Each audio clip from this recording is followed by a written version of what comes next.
Hey friends, welcome to another bow tie review. And today we're going to talk about Bloxels. Now here's the hype video.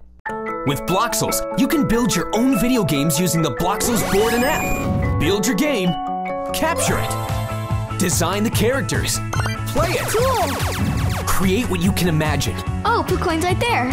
Flying Pig is hungry for coins. Robo-Dog is going to Rainbow City. Say hello to Ugly Sweater Kitty.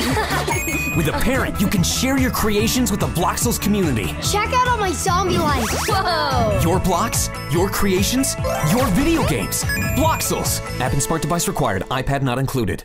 So what Bloxels does is it's a gaming system where you have an iPad and you have either the app or you have little blocks that you put together a video game, and you build your own video game out of pretty much nothing. And you can do all the art for it, you can do all the animation for it, you can pretty much do everything that goes into building this Super Mario style video game.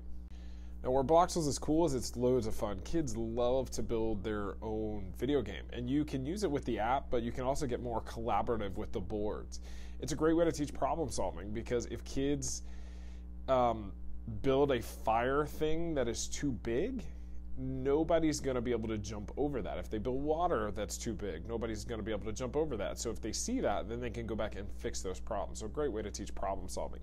Another way people use it is they teach storytelling with it, where they do like historical figures and literary figures, and kids actually really build the games for those characters, and they build character games that kind of tell the story of that novel or that person's life. Another way that I think I've seen it used pretty cool is that you can use it for math. A lot of math teachers use it to teach fractions, because you can use the differences in colors of blocks and say, okay, we want 1/4 of the blocks to be red, for instance, and to be red's fire, so we want 1/4 of the blocks to be fire. And kids can actually build their own boards based on math concepts. I think another thing I really like about them is they're very responsive to educators. Bloxels is kind of its own entity, but it's a part of a bigger toy company. They were bought by the toy company, and their team is just awesome. They love educators. They love coming and talking to people and finding new ways to use it in education. And it's such a great tool that kids really like learning how to use. They also have a Star Wars kit that you can use to kind of take up the fun. The one thing that's a little tough with the Star Wars kit is, number one, you have to have the board with the Star Wars kit. And number two, the Star Wars kit doesn't really let you create characters, because Star Wars, and it's not Bloxels' fault, Star Wars and Disney are so tight on Lucasfilm, they're so tight on those characters, they won't let them do it. The other thing I think with Bloxels is it does take some initial learning. This is something that you would need to walk kids through to start. It's one of those things that when you walk them through at the first part, after you walk them through, they kind of take off from there.